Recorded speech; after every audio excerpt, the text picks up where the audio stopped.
Cuando la lucidez me asaltó, las llaves de mi morada se habían disipado. Los documentos esenciales se habían desvanecido sin rastro aparente y susurros incesantes me asaltaban cada crepúsculo, penetrando el silencio de las paredes. Ella está perdiendo la razón, cuchicheaban con malicia.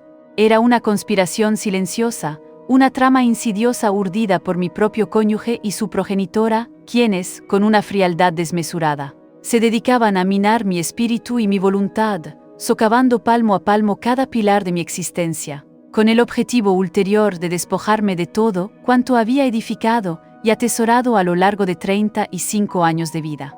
Esa época fue un abismo de angustia, un periodo donde la confianza se convirtió en una quimera y la percepción de la realidad en un campo de batalla. La sensación de ser una extraña en mi propio hogar, rodeada de sombras y engaños, era una constante que me corroía el alma, dejándome al borde del precipicio de la cordura. Los días se fundían en una neblina de incertidumbre, y cada objeto fuera de lugar, cada palabra ambigua, se convertía en una puñalada invisible. La trama se tejía con una maestría tan perversa que hasta mi propia mente comenzó a ser un traidor en mi contra, sumiéndome en un laberinto de dudas y autoincriminación, una experiencia que deseaba borrar por completo de mi memoria, aunque sus ecos, sutiles y dolorosos, me recordaran siempre la resiliencia forjada en medio de la adversidad. Muy buenos días, mis estimados compañeros de travesía. Qué inmenso placer y gratitud me embargan al tener la dicha de compartir con ustedes una porción de mi historia, de mi esencia, en este instante tan significativo. Me presento ante ustedes como Carmela Gutiérrez Fuentes, una mujer que ha transitado por 76 años, cada uno de ellos plenamente vivido, cargado de experiencias y aprendizajes invaluables. Mi hogar y mi corazón residen aquí, en Cuernavaca, Morelos, una urbe verdaderamente sublime, un vergel exuberante y un santuario de verdor que adoptó mi alma como propia hace ya casi 2 décadas. Llegué a este idílico paraje, a este remanso de paz y sosiego, después de sortear innumerables desafíos y librar batallas que forjaron mi carácter. Sin embargo, hoy, con el alma henchida de gratitud y una serenidad que solo el tiempo y la superación pueden otorgar, puedo afirmar con total convicción que he hallado la tan anhelada tranquilidad en esta tierra generosa, abrazada por la frondosidad de sus árboles y la calidez inigualable de su gente. Cada amanecer en este rincón bendecido es un recordatorio de la resiliencia humana y la capacidad de reinventarse, de hallar un nuevo propósito y una renovada esperanza incluso después de haber transitado por las sendas más oscuras de la existencia. Saben, mis queridos amigos, que mi vida actual es un remanso de placidez. Las mañanas las dedico con devoción a mi jardín, un santuario personal donde la naturaleza se revela en su máxima expresión. Poseo un ejemplar de guayaba, cuyo fruto exhibe una dulzura tan extraordinaria que resulta casi increíble, una verdadera delicia para el paladar que hay que saborear para comprender. Por las tardes, mi energía se canaliza hacia una labor profundamente gratificante, la coordinación de un valioso grupo de apoyo en la Casa de la Mujer cuernavacense. Allí brindo acompañamiento a mujeres que, como yo en el pasado, sufren los estragos de la violencia psicológica, una afrenta invisible pero devastadora. Este proyecto surgió de forma espontánea, casi sin buscarlo, pero impulsado por una profunda necesidad interior. Tras haber superado mi propia odisea, sentí una vocación ineludible de emplear mi vivencia, mi experiencia, para ofrecer un faro de esperanza a aquellas que se encuentran inmersas en el mismo torbellino de sufrimiento que antaño me envolvió. Es un espacio de empatía, sororidad y sanación, donde cada historia compartida es un eslabón más en la cadena de la resiliencia y la transformación.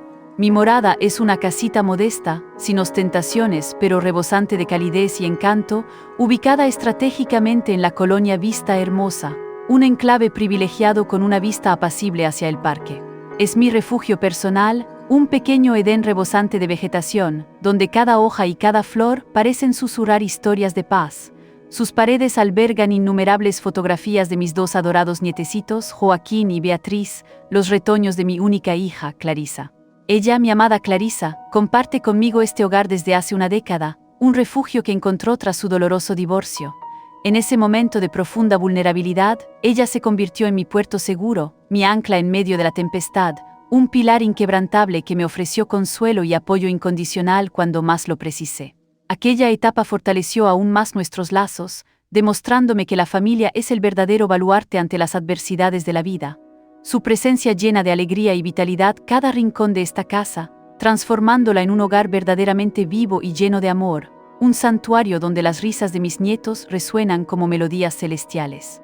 Antes de emprender mi bien merecido retiro, me desempeñaba profesionalmente como arquitecta.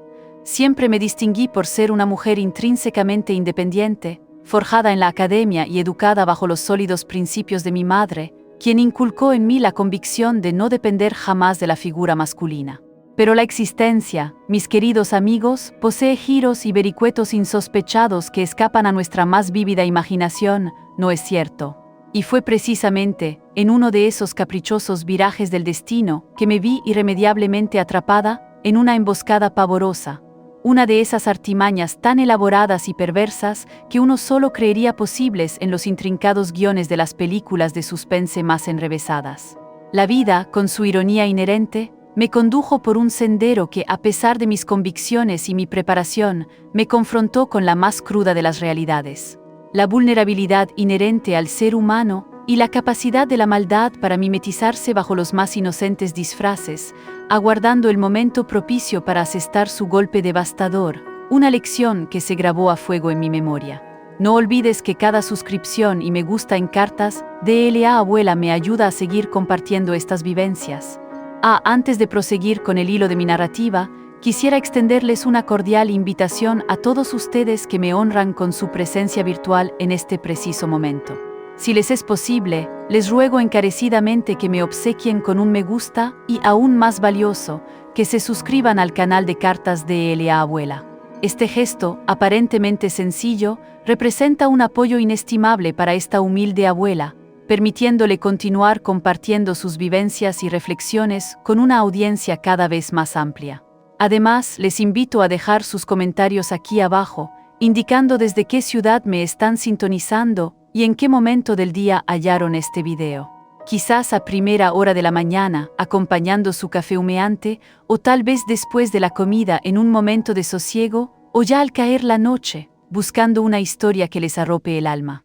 Me complace sobremanera conocer el origen de cada uno de ustedes y descubrir cómo encuentran un instante en su ajetreado día para sumergirse en las narraciones de esta abuelita. Juntos forjemos una cadena de afecto y complicidad que trascienda las fronteras virtuales, un espacio de encuentro donde la empatía y el compartir sean los pilares fundamentales, construyendo una comunidad de oyentes y relatores. En esta ocasión, mis entrañables oyentes, me dispongo a revelarles cómo logré salir ilesa de una forma de opresión que, a pesar de su devastador impacto, permanece en el anonimato para un vasto sector de la población, pero que, sin embargo, pulveriza la existencia de innumerables mujeres por doquier. ¿Han tenido alguna vez conocimiento del término gaslighting?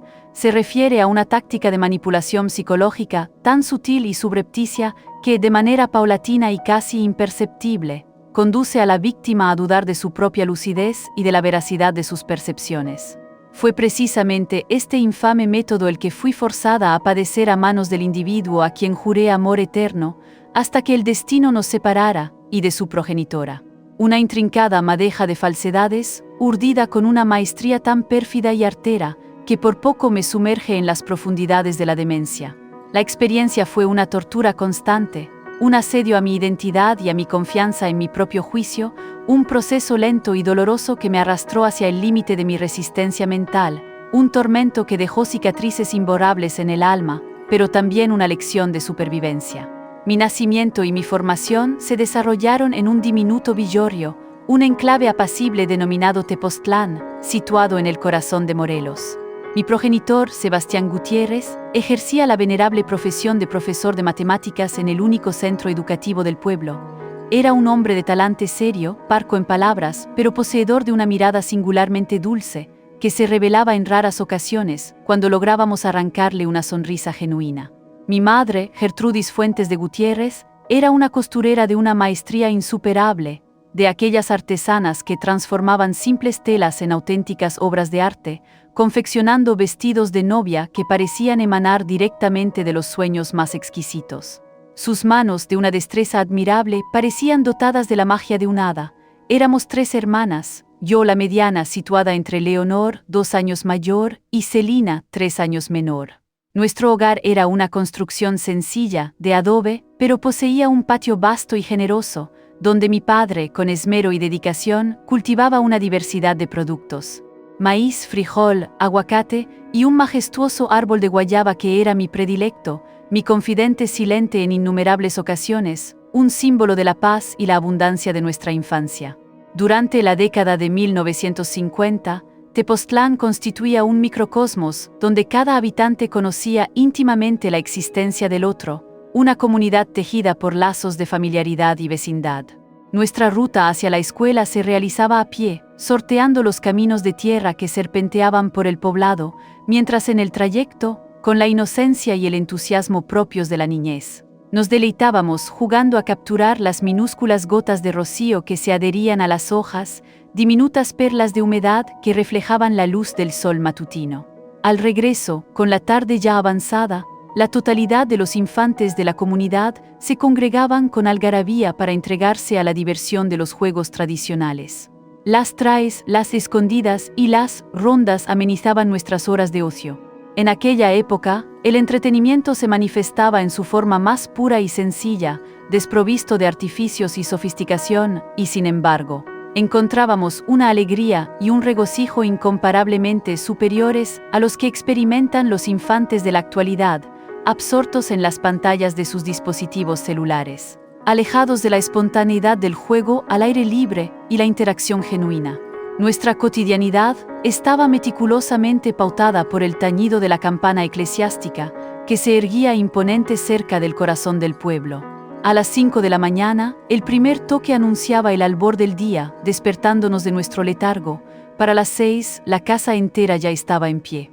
Mi padre partía hacia la escuela, mi madre iniciaba su labor artesanal de costura, y nosotras, las hermanas, nos enfrascábamos en las faenas domésticas, cumpliendo nuestras obligaciones antes de dirigirnos a las aulas. Lavar la vajilla, barrer el amplio patio, alimentar a las gallinas, cada una de nosotras poseía responsabilidades específicas que contribuían al buen funcionamiento del hogar. Después de la jornada escolar, el tiempo se extendía en juegos hasta que el sol comenzaba a declinar, tiñendo el horizonte de tonos anaranjados y violetas. Era entonces cuando el toque de oración, a las 5 de la tarde, sonaba como un recordatorio melancólico, indicándonos que era imperativo retornar a la calidez de nuestro hogar. Por la noche, tras la cena familiar, nos congregábamos en el portal absortas en las narraciones de mi padre, quien evocaba con maestría las épocas ancestrales, la llegada de los conquistadores hispanos a la región, y cómo esas tierras, bendecidas con una fertilidad prodigiosa, auguraban un porvenir lleno de promesas y prosperidad. Recuerda suscribirte a Cartas de ELA Abuela para no perderte más historias como esta. Mi cómplice incondicional de la infancia era Ivonne, la hija del propietario de la farmacia local.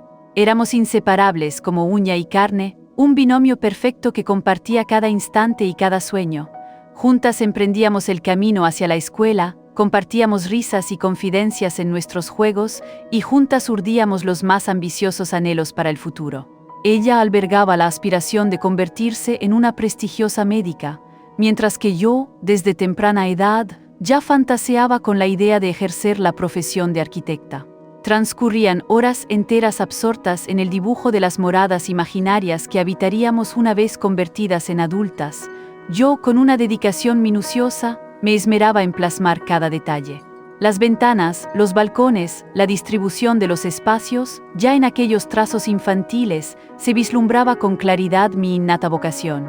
Mi padre, perspicaz y alentador, notando mi predisposición natural para el arte del dibujo, comenzó a impulsarme con vehemencia. Con regularidad me traía libros de arte de la biblioteca de Cuernavaca, aprovechando sus viajes a la ciudad. Me instruía pacientemente en los principios de la perspectiva y la proporción, revelando los secretos del trazo y la composición. «Posees un don, Carmela», me decía con convicción. «Un día erigirás edificaciones tan hermosas como las que hoy plasma tu imaginación en el papel». Aquellas palabras, imbuidas de esperanza y aliento, sembraron en lo más profundo de mi ser la semilla de lo que, con el paso del tiempo y el esfuerzo denodado, llegaría a materializarse, delineando el sendero de mi destino profesional. La vida en aquellos tiempos, aunque ardua y exigente, no nos resultaba opresiva. pues nuestra percepción infantil la revestía de una simplicidad que nos impedía reconocer la crudeza de la realidad. Mis padres, incansables, laboraban de sol a sol, con el único propósito de brindarnos una educación sólida y prometedora, una herramienta invaluable para labrar un futuro mejor. Mi madre, además de sus destrezas en la costura, dedicaba los domingos a la venta de dulces en la plaza, elaborando con sus propias manos cocadas, dulce de calabaza y ate de membrillo, exquisiteces que eran una auténtica maravilla para el paladar, un deleite para propios y extraños. Mi padre, por su parte, complementaba sus ingresos impartiendo clases particulares después de su jornada escolar, un sacrificio más para garantizar que nosotras, sus hijas, tuviéramos acceso a oportunidades que a ellos les fueron negadas. Rememoro con nitidez que una vez al mes, emprendíamos un viaje a Cuernavaca, la metrópolis más cercana, un acontecimiento que revestía una importancia mayúscula en nuestra rutina. Nos ataviábamos con nuestras mejores prendas y mi madre dedicaba horas a planchar los vestidos con la antigua plancha de carbón, cuidando cada detalle con esmero. Viajábamos en un autobús vetusto que se bamboleaba de manera incesante por el camino de tierra, pero aquello carecía de relevancia. Para nosotras, era una aventura en mayúsculas, un escape momentáneo de la rutina, un viaje hacia lo desconocido que nos llenaba de emoción y expectación.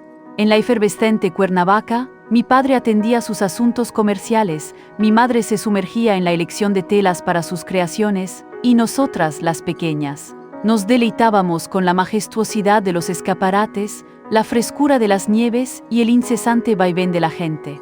Un espectáculo fascinante que contrastaba vivamente con la apacible quietud de nuestro pueblo. Fue en el transcurso de una de aquellas excursiones que por primera vez mis ojos infantiles se posaron sobre un edificio de una altura verdaderamente imponente, una mole de cemento y cristal que se alzaba orgullosa hacia el firmamento. En ese instante, una convicción inquebrantable arraigó en mi corazón. Quiero ser capaz de crear semejantes maravillas cuando sea adulta, me dije con una determinación que a mis escasos años ya prefiguraba el sendero de mi vocación. Poco podía yo prever entonces que ese anhelo, ese sueño embrionario, me conduciría lejos de mi terruño natal, hacia la capital, para adentrarme en los estudios de arquitectura, una disciplina que, sin saberlo, se convertiría en el lienzo sobre el cual trazaría el mapa de mi futuro, un futuro que se desdibujaría por la complejidad de la vida.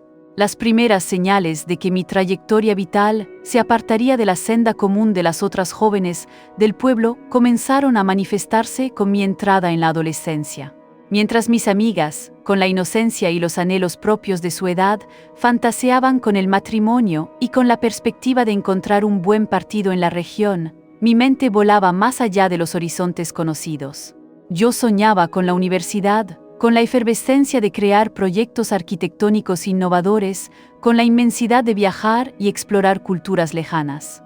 Mi madre, con la preocupación inherente a su rol, solía expresarme sus inquietudes. Niña, es imperativo que aprendas a cocinar con destreza, a mantener un hogar con pulcritud. ¿Cómo esperas conseguir un marido si no dominas estas artes? Pero mi padre, con su visión más amplia y su talante progresista, siempre salía en mi defensa. Déjala en paz, Gertrudis, le decía con suavidad pero firmeza. El mundo está en constante evolución. Y fue así como transcurrió mi niñez, entre la alegría desbordante de los juegos en el patio, los trazos imaginativos de casas que solo existían en mi mente, las narraciones cautivadoras en el portal de nuestro hogar y los sueños de un porvenir radicalmente distinto al que la tradición esperaba de mí.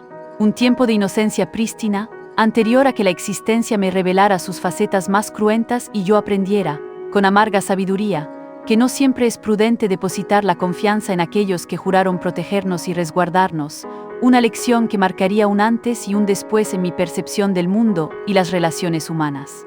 Cuando alcancé la mayoría de edad en 1967, con 18 primaveras a cuestas, fui agraciada con una beca para adentrarme en el fascinante universo de la arquitectura en la prestigiosa Universidad Nacional Autónoma de México, emplazada en el corazón de la Ciudad de México. Aquella noticia desató un regocijo inmenso en el seno de mi familia, una algarabía que resonó en cada rincón de nuestro hogar. Mi progenitor, exultante y henchido de un orgullo que rara vez se permitía mostrar, adquirió una botella de tequila para conmemorar el acontecimiento, un ritual reservado únicamente para las ocasiones más trascendentales. Mi madre, en cambio, la pobre, se sumergió en un mar de lágrimas que se prolongó por una semana entera. ¿Cómo vas a subsistir sola en una metrópolis tan vasta, hija mía? ¿No te asalta el miedo?, me interrogaba con voz quebrada. La verdad es que sí, la aprehensión me embargaba. Tepoztlán era apenas un punto diminuto en comparación con la inmensidad de la Ciudad de México, pero la magnitud de mi sueño era infinitamente superior a la de mi temor. Con meticulosidad, preparé mi equipaje, 2 modestas maletas de cartón que contenían mis escasas prendas y mis preciados materiales de dibujo, y me embarqué en un autobús de la distinguida línea Estrella de Oro, con destino a la capital. Mi padre, con una mezcla de melancolía y satisfacción, me acompañó en el viaje de 10 horas, asegurándose de que quedara cómodamente instalada en una pensión destinada a señoritas estudiantes, para luego regresar a casa con los ojos empañados por la emoción, pero el pecho henchido de la más pura y legítima satisfacción. Recuerda suscribirte a Cartas de L.A. Abuela para no perderte más historias como esta. La vida en la metrópoli, en sus albores, se reveló como un desafío considerable. La pensión de Doña Soledad, nuestro albergue, se encontraba estratégicamente situada en la emblemática colonia Roma, una casona de vastas dimensiones, imbuida de la venerable pátina del tiempo, que fungía como hogar para una docena de señoritas estudiantes.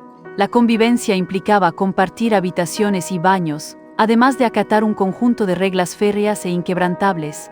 El portón se cerraba inexorablemente a las 10 de la noche, las visitas masculinas estaban estrictamente proscritas y las comidas se servían en horarios fijos e inamovibles.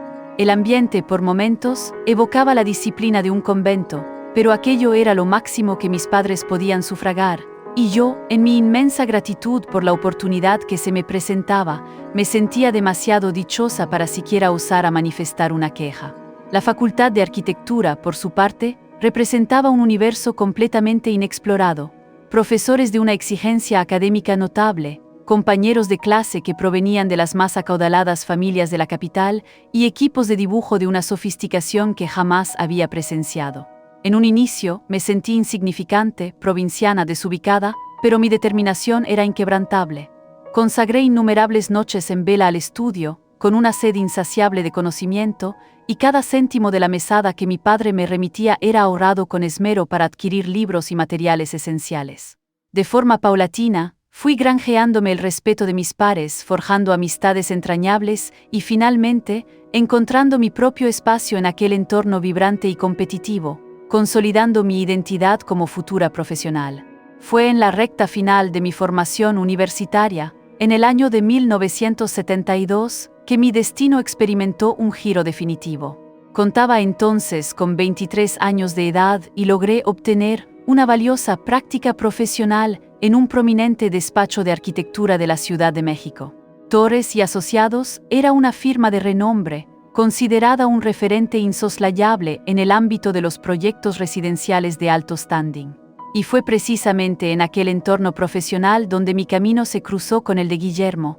¡Ay, Dios mío! Cuando evoco su imagen en aquella época, una punzada persistente todavía me oprime el pecho, un nudo de emociones encontradas que se resiste a desvanecerse.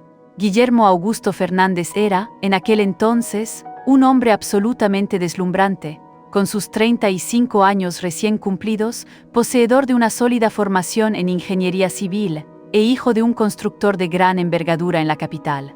Alto, con unos ojos verdes de una penetración que parecía sondear el alma, una sonrisa que tenía el don de iluminar cualquier espacio y una vasta cultura.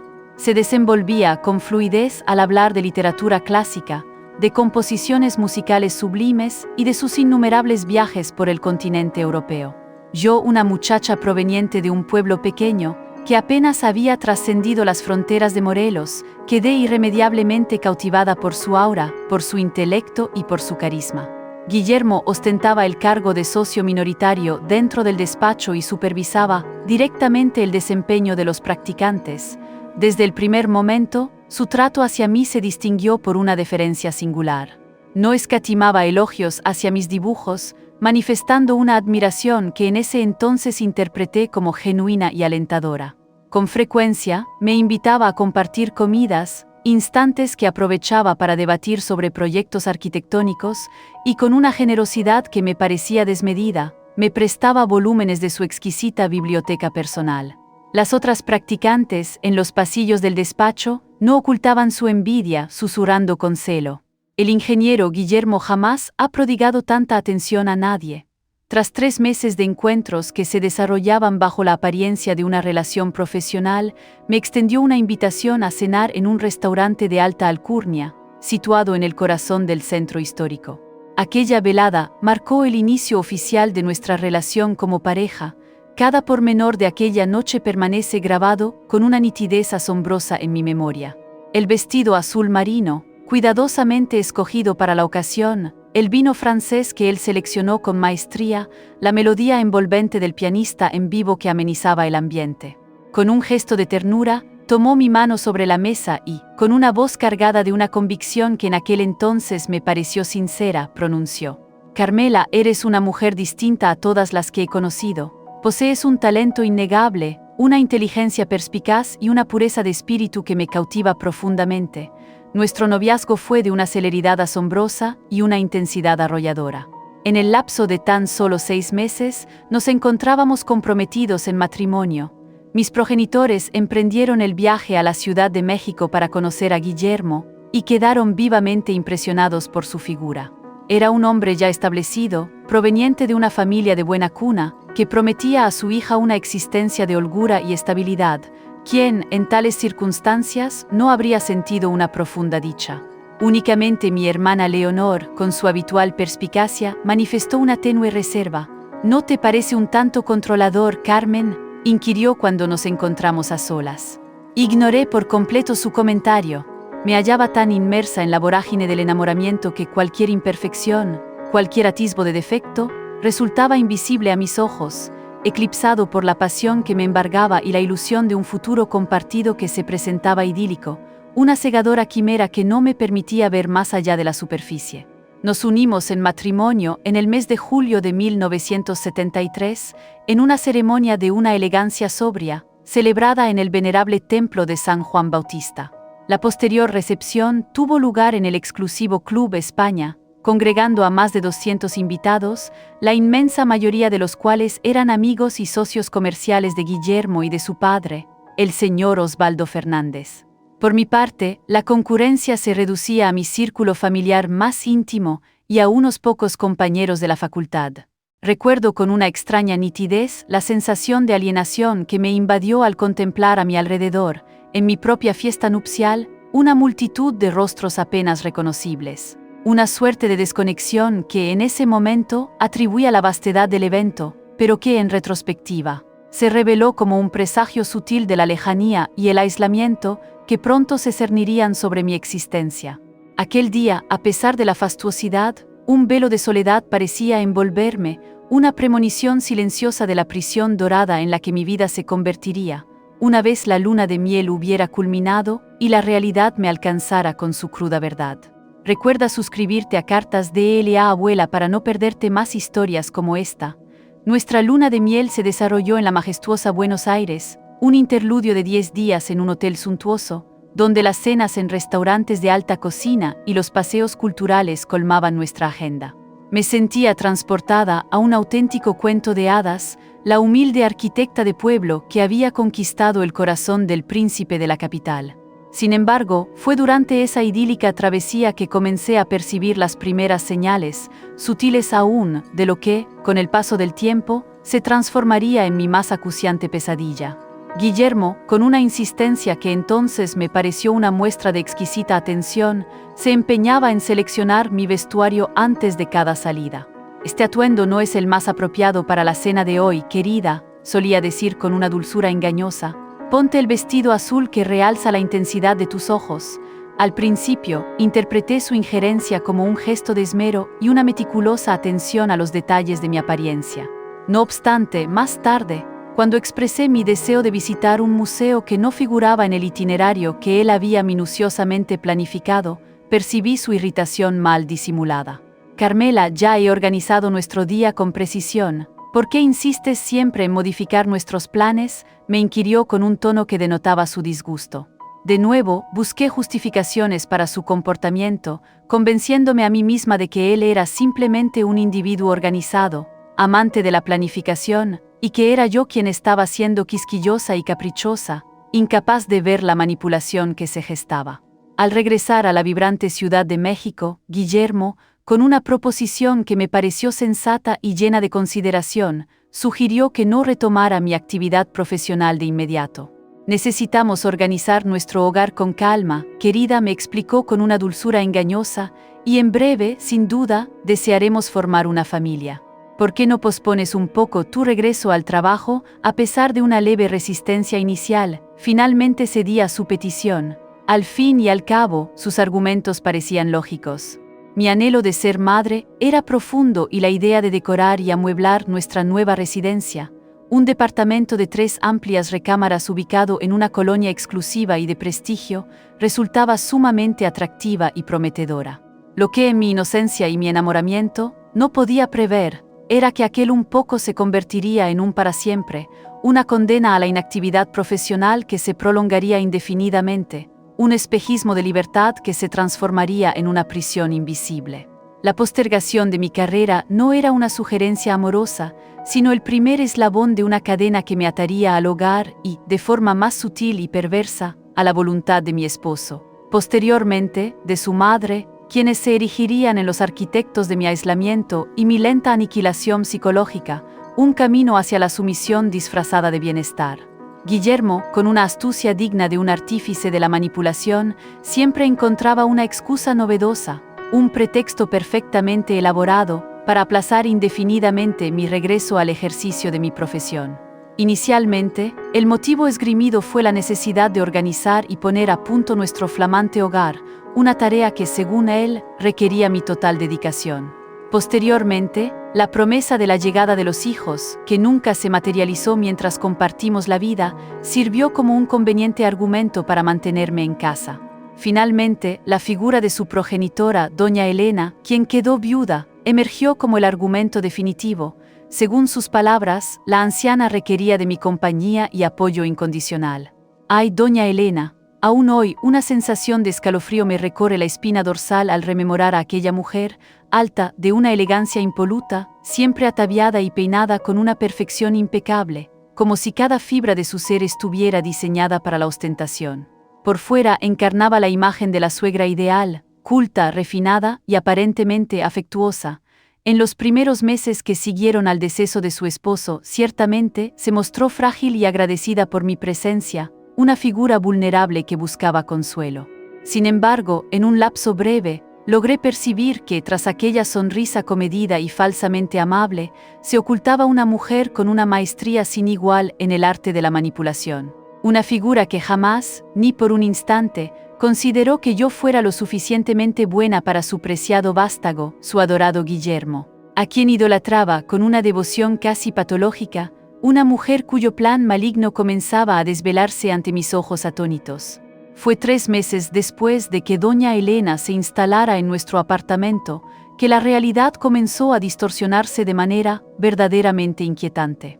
Pequeños objetos de uso cotidiano y aparentemente insignificantes iniciaron un periplo de desapariciones inexplicables. Mis llaves, un cepillo de pelo e incluso mis cartas, aquellas misivas tan preciadas enviadas por mis padres, se desvanecían en el éter. Al interrogar a Guillermo o a doña Elena sobre su paradero, ambos adoptaban una expresión de desconcierto fingido. «Querida, dejaste las llaves sobre la encimera de la cocina anoche. ¿No lo recuerdas?», inquiría Guillermo con una preocupación que, ahora lo sé, era una farsa magistralmente interpretada. Los comentarios de doña Elena, sutiles al principio, adquirieron una frecuencia alarmante y una carga de intención cada vez más evidente. «Carmela, últimamente te noto tan distraída. Es natural para mujeres de tu edad comenzar a olvidar pequeñas cosas, pero quizás deberías considerar la posibilidad de consultar a un especialista». O con una voz que pretendía ser confidencial pero que estaba calculada para ser escuchada por mí.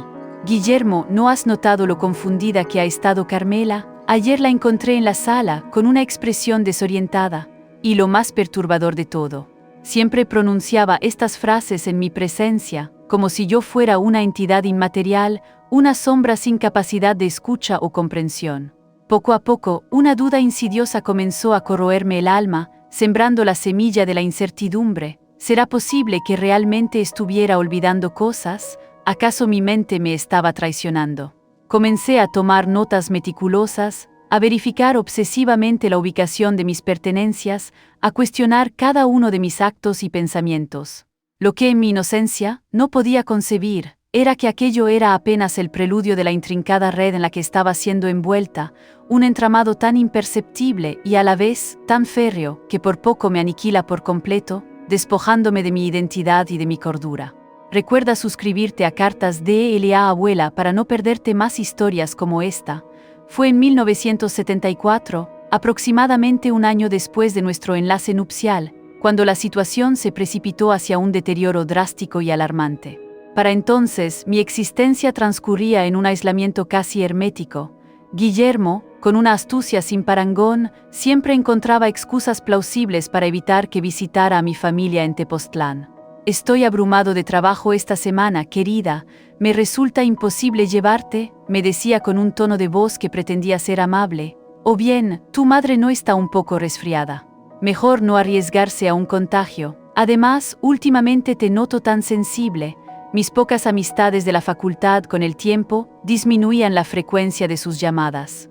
Y cuando, en raras ocasiones, lográbamos concertar un encuentro, Guillermo o doña Elena, con una previsibilidad asombrosa, siempre hallaban algún impedimento para boicotear la cita. «Hoy te veo con un semblante fatigado, es preferible que descanses», me decía él con una falsa preocupación. «Creo que estás incubando una gripe, querida. No debes salir». Y cuando milagrosamente conseguía reunirme con alguna amiga, Guillermo, de forma coincidente, aparecía en el mismo lugar, se unía a nosotras y monopolizaba la conversación. Después, en el trayecto de regreso a casa, profería comentarios despectivos. «Esa amiga tuya, Denise, está tan amargada desde su divorcio. No creo que sea una buena compañía para ti». El departamento, que en teoría debía ser mi santuario, se transformó en una prisión disfrazada, un espacio donde la libertad se reducía a un mero espejismo, y cada rincón se convertía en un instrumento de mi reclusión, un lugar donde mi voluntad era paulatinamente cercenada por la manipulación. Doña Elena, con una autoridad tácita pero omnipresente, había reorganizado cada rincón del departamento a su conveniencia, imponiendo su criterio sobre el que debería haber sido nuestro espacio compartido. Mis apreciados libros de arquitectura, aquellos volúmenes que atesoraba con celo, fueron relegados al trastero bajo el pretexto de que ocupaban demasiado espacio, un acto simbólico de la marginación de mi identidad profesional. Mis escasos objetos personales, traídos con amor desde mi querido Tepoztlán, una colcha tejida por las manos sabias de mi abuela, un portarretratos de plata que guardaba recuerdos entrañables, una pequeña caja de música que emitía melodías nostálgicas, desaparecían misteriosamente para luego reaparecer en lugares completamente distintos, desordenando mi percepción de la realidad. «Carmela, pusiste la colcha de tu abuela en el armario de ropa de cama. Estaba buscando toallas y la encontré toda arrugada en el fondo», decía doña Elena con aquella sonrisa gélida, cuya falsedad comenzaba a percibir con una claridad perturbadora.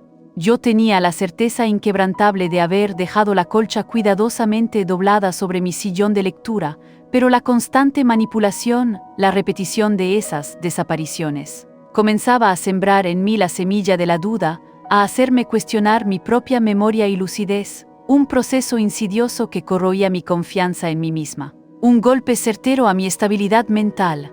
Fue en ese período que los percances, aparentemente triviales, comenzaron a suceder con una frecuencia alarmante, o al menos eso era lo que se me inculcaba. Yo, según sus relatos, derramaba tazas, tropezaba con alfombras, y con una irresponsabilidad que me resultaba incomprensible, olvidaba la estufa encendida.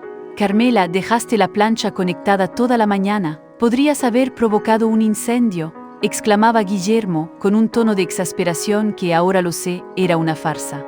Yo no tenía recuerdo alguno de haber planchado ese día, pero ¿cómo podía contradecir una acusación tan tajante, formulada con tal convicción?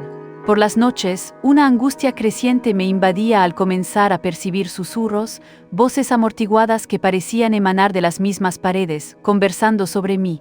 «Ella no está bien. Creo que se está volviendo paranoica. Necesitamos actuar, su estado está empeorando». Al principio, atribuía estos fenómenos a mi imaginación desbocada, a los efectos del estrés y el aislamiento. Sin embargo, con el tiempo, la certeza se apoderó de mí. Eran Guillermo y doña Elena, conversando en un tono bajo, convencidos de que yo era incapaz de oírlos. Lo que ignoraba entonces, pero que mi mente ahora procesa con claridad, es que su intención era precisamente que yo escuchara, que cada susurro, cada insinuación, fuera una estocada más en mi tortura psicológica, un paso más hacia la aniquilación de mi cordura, un plan macabro que buscaba anularme. En el transcurso de una cena con algunos colegas de Guillermo, un incidente trivial, de esos que le pueden ocurrir a cualquier persona, desencadenó una reacción desproporcionada. Derramé por un descuido momentáneo una copa de vino sobre el inmaculado mantel blanco. «Disculpen a mi esposa, anda tan torpe últimamente», profirió Guillermo con una sonrisa tensa, una mueca más que una expresión genuina. Y luego, en un tono de voz apenas perceptible, pero calculado para ser perfectamente audible, añadió: «Me inquieta su comportamiento reciente». Los invitados, incómodos, intercambiaron miradas furtivas, un reflejo de la incomodidad que mi situación generaba. Me sentí profundamente humillada, expuesta a la crítica y al juicio ajeno. Cuando intenté defenderme, explicar que había sido un mero accidente, Guillermo posó su mano sobre la mía en un gesto que, para los observadores externos, parecía afectuoso, pero que en realidad apretaba mis dedos con una fuerza tal que dejó marcas visibles, un acto de dominación velada. «Está todo bien, querida. Sabemos que no fue tu intención», me dijo, con una dulzura falsa que contrastaba con la opresión de su agarre, una confirmación tácita de su control absoluto sobre mi persona. «Recuerda suscribirte a Cartas DLA Abuela para no perderte más historias como esta». El cerco financiero, invisible pero asfixiante, se estrechó implacablemente. A pesar de haber recibido una pequeña propiedad en herencia de mis padres, un terreno en Tepoztlán que había sido enajenado, yo no poseía acceso alguno a los fondos generados por dicha venta. Guillermo, con una autoridad que no le correspondía, insistió en asumir la administración total de mi capital, argumentando con una sonrisa paternalista que yo carecía de la experiencia necesaria en el intrincado mundo de las inversiones. «Confía en mí, Carmela», me decía con voz meliflua. «Estoy haciendo esto por nuestro porvenir, por la solidez de nuestro futuro compartido». Mi salud, tanto física como mental, comenzó a deteriorarse de forma alarmante. Experimentaba una pérdida de peso preocupante, padecía de insomnio crónico que me robaba la paz de las noches y sufría crisis de llanto frecuentes, episodios incontrolables de angustia que me dejaban exhausta. Cuando osé mencionar la posibilidad de consultar a un médico, Guillermo, con una prontitud inusitada, me sugirió la opción de un amigo de la familia. «El doctor Horacio es psiquiatra, querida. Creo que eso es precisamente lo que necesitas ahora», me dijo con una voz que pretendía ser consoladora, pero que ocultaba un plan perverso. El doctor Horacio, sin mediar un examen exhaustivo, me recetó tranquilizantes de alta potencia en la primera consulta.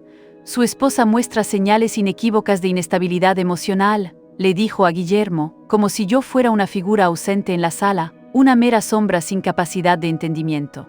«Estos medicamentos la ayudarán a calmarse. Es crucial que los tome con regularidad».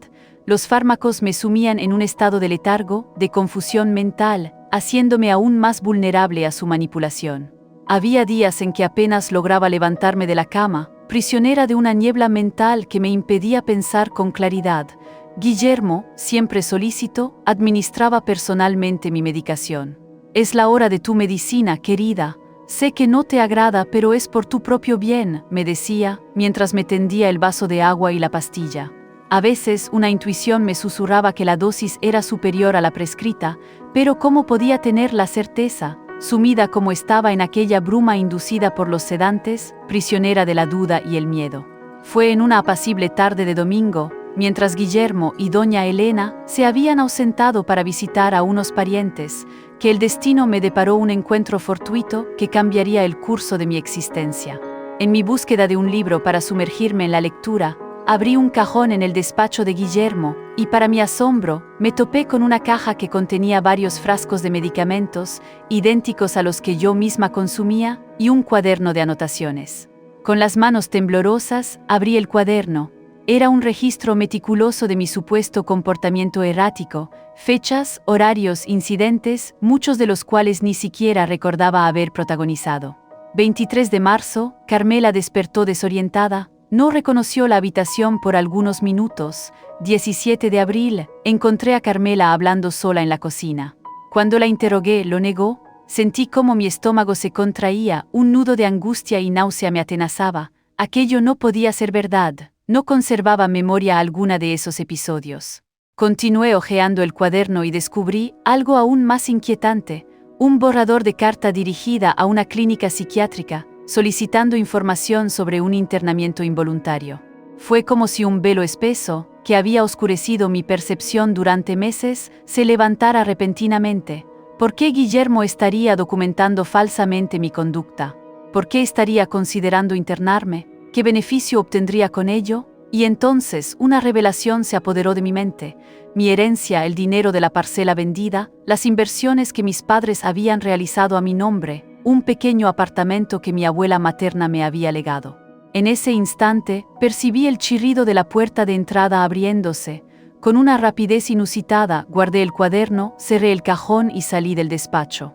Mi corazón latía con una vehemencia tal que pensé que estallaría. Necesitaba mantener la compostura, fingir que nada había cambiado, que la revelación no me había trastocado. Necesitaba, ante todo, un plan. En los días subsiguientes mi atención se agudizó. Con una perspicacia renovada, percibí que los objetos que solían desaparecer eran invariablemente movidos por ellos. Observé a doña Elena manipulando mis pertenencias cuando creía que mi mirada no la acechaba. Una noche, un ruido insólito me despertó, y con los ojos entrecerrados, simulando dormir, vi a Guillermo instalando algo en la pared de la habitación. Un diminuto altavoz, astutamente disimulado detrás de un cuadro. Las voces que me atormentaban durante la noche no eran producto de mi paranoia, sino grabaciones meticulosamente preparadas. Estaban tramando, con una crueldad metódica, hacerme perder la razón, y lo más abrumador, estaban a punto de internarme contra mi voluntad, con el fin de obtener el control absoluto sobre mis bienes. Aquel descubrimiento, por más aterrador que fuera, me otorgó una claridad mental que no había experimentado en meses. No estaba volviéndome loca. Era la víctima de una conspiración vil, orquestada por aquellos que por lazos de sangre y compromiso, deberían haberme protegido. Necesitaba actuar con una cautela extrema, pues un paso en falso, una imprudencia, podría sellar mi destino y conducirme a una institución, privada de toda oportunidad de defensa, silenciada y olvidada. La urgencia de la situación me impulsó a la acción, pero con la frialdad estratégica de una jugadora de ajedrez, cada movimiento calculado para asegurar mi supervivencia. Recuerda suscribirte a Cartas de L.A. Abuela para no perderte más historias como esta. Mis queridos oyentes que me honran con su presencia y su atención, si este video ha logrado tocar su corazón, si mi historia ha resonado de alguna manera en su interior, quisiera pedirles un favor muy especial. Por favor, den clic en el botón de suscripción y activen la campanita de notificaciones. No es por vanidad o por meros números, mis amores. Es porque cada suscripción, cada pequeño gesto de apoyo, me ayuda a alcanzar a un mayor número de personas que quizás estén necesitando escuchar este mensaje de esperanza, este aliento para seguir adelante. Si conocen a alguien que se esté comportando de manera extraña últimamente, que se esté aislando de su entorno, que parezca confundido o con miedo sin razón aparente, les ruego que compartan este video con esa persona de inmediato. Un simple mensaje, un video compartido, puede ser la diferencia crucial entre la desesperación más profunda y el resurgir de la esperanza, entre continuar presa de una situación abusiva o encontrar el coraje necesario para liberarse y salir a la luz. Y si tú mismo, estimado oyente, te encuentras en una relación donde constantemente dudas de tu propia percepción, donde tus recuerdos son cuestionados, donde tu pareja controla tu acceso a amigos y familiares, por favor, busca ayuda ahora mismo. No esperes hasta estar completamente aislado, hasta perder la confianza en ti mismo. Hay personas genuinamente dispuestas a creerte, a apoyarte, a brindarte las herramientas necesarias para encontrar el camino de regreso a la luz, a tu propia verdad. Cuéntame aquí en los comentarios si tú o alguien que conoces ya ha vivido una situación de manipulación psicológica. Tu testimonio puede ser un faro, un ancla, que ayude a otras personas a identificar señales de abuso en sus propias vidas, a despertar. Hazlo ahora, no esperes ni un minuto más. En cualquier país, en cualquier cultura, la manipulación psicológica es una forma de violencia que deja marcas profundas, cicatrices invisibles que pueden tardar en sanar. Busca información sobre organizaciones de apoyo en tu región. No importa dónde te encuentres, existen personas dispuestas a ayudar, a escuchar tu historia, a creerte, a ofrecerte un salvavidas en medio de la tempestad. Porque, mis queridos, lo que nunca conté a nadie hasta hoy es que en las primeras noches después de que huí de aquel departamento, todavía oía las voces en las paredes, incluso sabiendo que eran falsas. El trauma fue tan profundo que mi cerebro continuó reproduciendo aquellos susurros por meses, y eso es algo que me acompañará hasta mi último suspiro. El camino hacia la sanación es arduo, pero la libertad no tiene precio, y tu historia, como la mía, puede inspirar a muchos. Hasta la próxima en Cartas de la Abuela.